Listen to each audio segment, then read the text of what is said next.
flay you alive. One more word and you won't survive. What's going on, everybody? It's your boy Moho, back with a video for you guys. It's been a couple days, but I told you guys on Twitter, I forewarned you that I wasn't going to be posting, mainly because I had so much to deal with.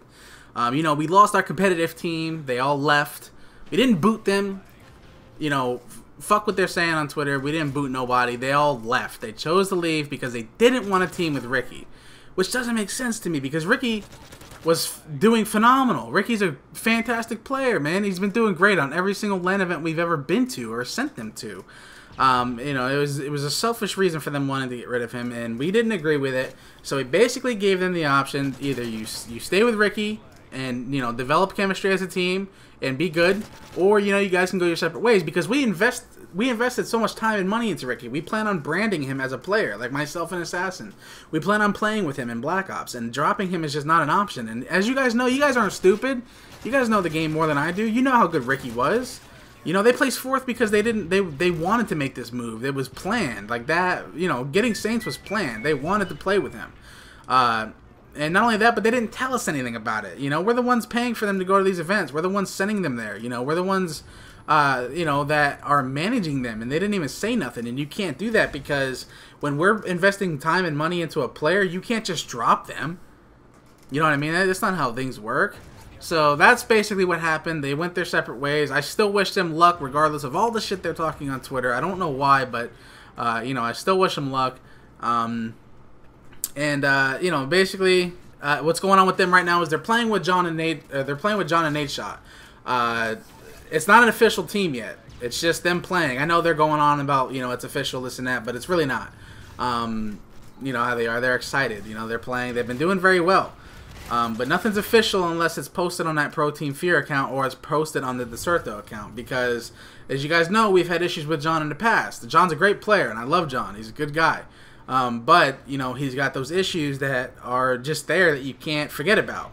And if we're going to be investing time and money into these players, we want to make sure we do it right this time. We don't want to be fucking with these immature, selfish, you know, all-for-themselves type players, man. We need respectable people to just represent our name until myself and Assassin come back and start playing under the Fear name again for Black Ops 2.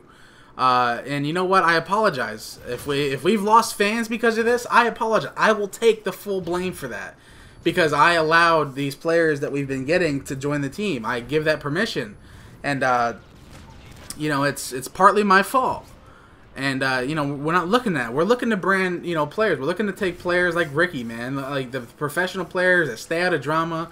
They focus about themselves, focus only on themselves, and, you know, I don't know, they're just like the good people. You know what I mean?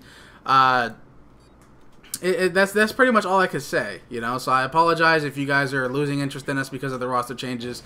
But listen, I tell you guys this, I promise you, as soon as myself and Assassin get back to playing, and, you know, Black Ops 2 comes right around the corner, which it is right there, you're not going to be seeing this stuff. I promise you guys. It's not going to happen.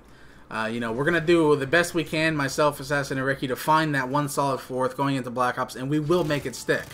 You know, that's the hard thing. A lot of people blame us for roster changes, but the hardest thing is finding those players that are actually willing to join your team for the team. You know, everybody nowadays, and you can't deny it. I know you, like I said, I know you guys aren't stupid. You guys know this. Everybody nowadays wants to join a team like Fear, Optic, or Envy just because of what they could get. You know what I mean? Like, Killa, he was on Twitter posting, you know, I was on Fear, I didn't get shit. Like, you know what I mean? You got a trip. You would have had like 3 trips to fucking DreamHack, EGL. What do you mean you didn't get shit? How many other people do you know are traveling right now? Full expenses paid for. You know what I mean? We sent Fizzerp to Cali and back in one day and put like $500, $700 on his plane ticket just to go to Cali and get a, you know, a birth certificate. Just so he could go to EGL. We went out of our way for that. You know what I mean? Especially APOC. You know what I mean? Like, what did you not get? I don't understand it. And then he was talking about not getting a scuff. Like, everybody got scuffs. Let me tell you something. Look, the people that we get from now on, this is why it's hard. This is why we don't give product out to players. This is why we don't just immediately send them shit from sponsors. Because what's the point of sending product to people if they're not there for the team and they're not going to be there with you in the long run? A lot of you guys need to understand, roster changes don't happen because of me. That's not even the case. I'm not even playing. How the fuck can a roster change happen because of me? Roster changes happen because people cannot accept losing. That's why. Back in COD 4, let me tell you a story. Back in COD 4, and no, I'm not living in the past, so fuck all you little bitches that want to talk shit about that. That's the most annoying thing hearing that. Back in COD 4, when myself, Assassin, and Choppy dropped Punisher, right, from the team, we picked up Pac-Man, okay? And when we had picked up Pac-Man, we had the mentality like nobody would beat us. This is a true story, I swear. I'm being humble here. I'm telling you straight up. We, excuse me, we had the mentality that is, if we picked up Pac-Man, which is one of the best players in the game at the time, as well as us, that nobody could beat us. We would just be unstoppable, right?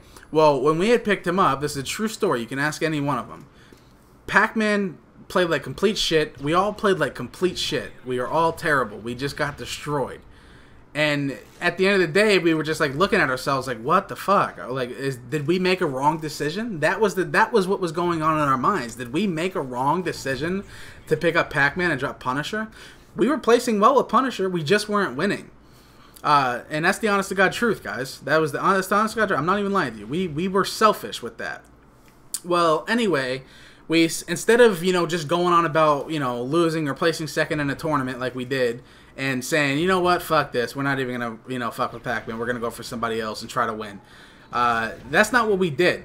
We stuck together. We said, you know what, I pulled Pac-Man aside. I said, Pac-Man, look, I know playing with SL is a little bit different than playing with us. I know what you're capable of, because when we played against you every single time, you destroyed us. That's what I told them. Like I said, you can ask them. As you destroyed us, and I want you to play just like that. And, you know, I was playing it smart. We all liked each other. And we knew that if we stuck together and played the game, regardless of placing second or third, which is pretty much all we placed back in COD 4, like, we're going to get better. And guess what? We won nationals. After that, we won even more events. Or not events, but, you know, online tournaments and so on and so forth. And things couldn't have been better. That was, like, the team, the Call of Duty team to be.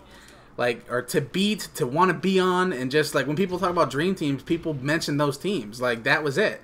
And, you know, that's just a humbling experience. Just knowing that we stuck with that roster, we stuck with that player with, you know, the win-or-loss, and we got better as a team, and we brought home what really mattered in the end.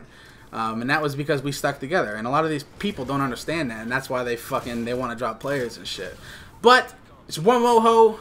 I could go on forever about this stuff and other stories of COD 4, but the video can't. So we'll catch you guys later. Please like, favorite, and subscribe, and follow me on Twitter.